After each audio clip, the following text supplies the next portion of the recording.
ओम श्री दुर्गायै नमः। ऐं ह्रीं क्लीं चामुंडायै विच्चे। आदरणीय भक्तजनों, सादर प्रणाम। हम आज आपको श्रीमद् देवी भागवत महापुराण में से राजा वृषभध्वज का चरित्र सुनाएंगे। भक्तजनों, नारद जी ने भगवान नारायण को प्रणाम करते हुए पूछा, प्रभु, साध्वी तुलसी भगवान श्री हरि की पत्नी कैसे बनी? इनका जन्म कहाँ हुआ था तथा पूर्व जन्म में ये कौन थी?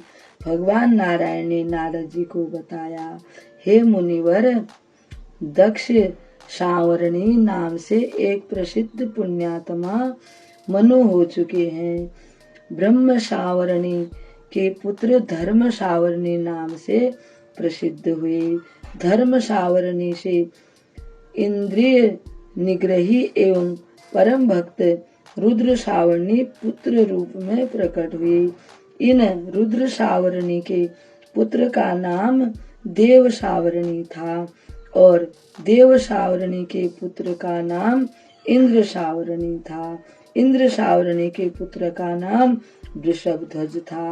वृषभध्वज की भगवान शिव में असीम भक्ति थी, यानी कि वे उन्हीं के भक्त थे। परंतु राजा वृषभध्वज की भावना बड़ी विचित्र थी। वे भगवान नारायण, लक्ष्मी और सरस्वती के प्रति कोई श्रद्धा नहीं रखते थे। यानी कि भगवान ने रामायण में भी कहा है कि जो मेरा भक्त है उसको शिव जी और अन्य देवी देवताओं का अनादर नहीं करना चाहिए। जो शिव का भक्त है वो भी विष्णु आदि की निंदा न करे, उनका अनादर न करे। ऐसा करने से उसको कठिन दुख भोगना पड़ता है, क्योंकि भगवान तो एक ही हैं, वे अलग अलग रूपों में विराजमान हैं। अब जो वृषभध्वज जी हैं उनका स्वभाव बड़ा विचित्र था। वे वृषभध्वज का स्वभाव यज्ञ और विष्णु की निंदा करना हो गया था। यानी वो ये कहते थे कि मेरी लक्ष्मी, सरस्वती आदि किसी देवी देवता में कोई श्रद्धा नहीं है, मैं तो केवल और केवल शिव का ही भक्त हूँ। अब वे उनकी, चलो उनको मानो न मानो कोई बात नहीं, परंतु निंदा तो न करो। अब वे अहंकार के कारण विष्णु भगवान की निंदा करने लगे। वह केवल भगवान शिव को ही चाहते थे। इस प्रकार के स्वभाव के कारण राजा वृषभध्वज को सूर्य ने श्राप दे दिया कि तेरी जो श्री नष्ट हो जाए। इस प्रकार से श्राप दे दिया।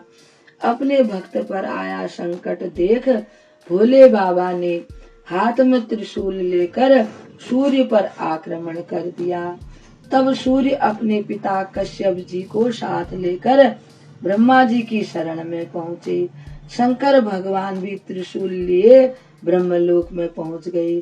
ब्रह्मा जी को भी भोले बाबा का डर था, इसलिए वे सूर्य को वैकुंठ में श्री हरि की शरण में ले गए। इतने में भगवान शंकर भी वैकुंठ में पहुँच गए।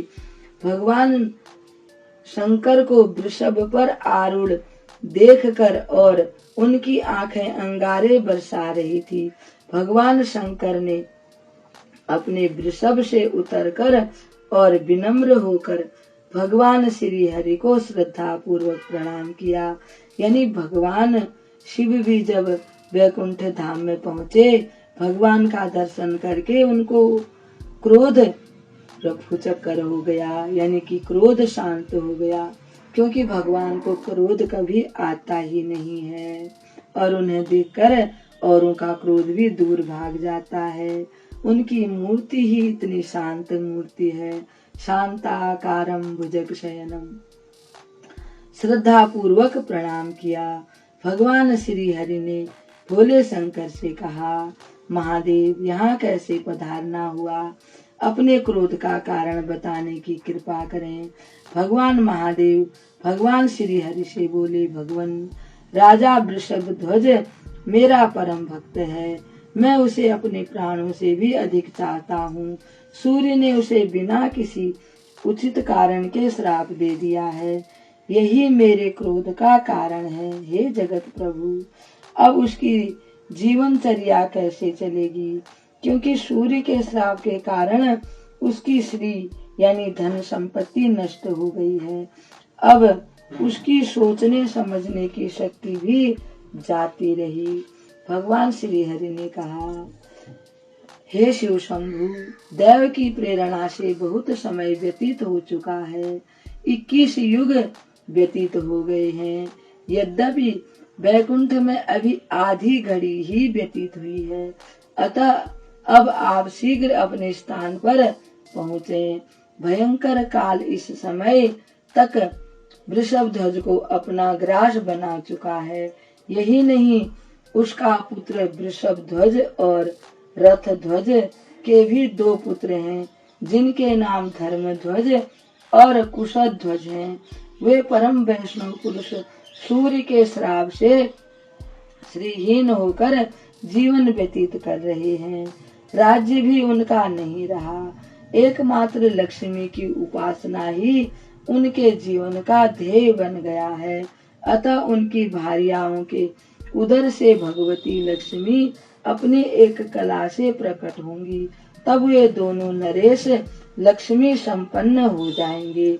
भगवान श्री हरि इस प्रकार बोलकर सभा से उठे और अंतःपुर में चले गए। देवता व मुनि भी अपने अपने स्थानों को चले गए। परिपूर्ण शंकर भी उसी समय तपस्या करने के विचार से वहां से चले गए। भगवान नारायण नारद मुनि से कहते हैं, मुनिवर, धर्मध्वज और कुशध्वज ने भगवती लक्ष्मी की कठिन तपस्या करके अपने मनोरथ में सफलता प्राप्त की। कुशध्वज की साध्वी पत्नी का नाम मालावती था। समय आने पर उनके यहाँ एक कन्या उत्पन्न हुई, जो लक्ष्मी का अंश थी।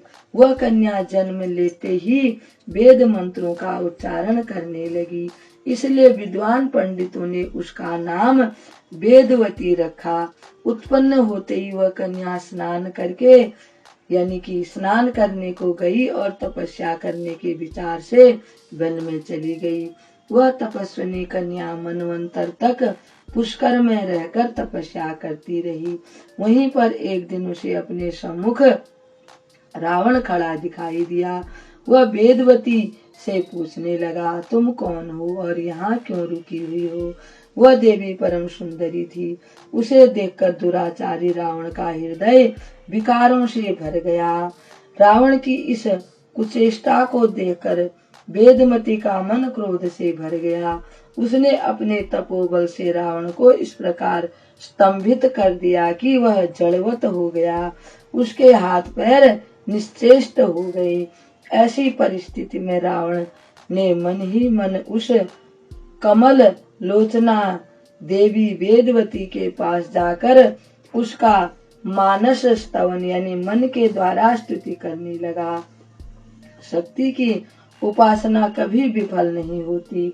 इसे सिद्ध करने के लिए देवी वेदवती रावण से संतुष्ट हो गई और परलोक में उसकी स्तुति का फल देना स्वीकार कर लिया। साथ ही उसे यह श्राप भी दिया, दुरात्मा, तू मेरे लिए ही अपने बंधु बांधवों के साथ काल का ग्रास बनेगा, क्योंकि तूने काम भाव से मुझे स्पर्श किया है। देवी वेदवती ने इस प्रकार कहकर योग द्वारा अपना शरीर त्याग दिया। यही देवी साध्वी वेदवती दूसरे जन्म में जनक की कन्या हुई और उस देवी का नाम सीता पड़ा, जिसके कारण रावण को मृत्यु का मुख देखना पड़ा था। यानी रावण अपने बंधु बांधवों के साथ मृत्यु को प्राप्त हुआ था। अब भक्तजनों, इस कथा को हम यही विराम देते हैं। कल एक और कथा के साथ आपके सामने उपस्थित होंगे। तब तक के लिए हम सीता माता को प्रणाम करते हैं और आपको भी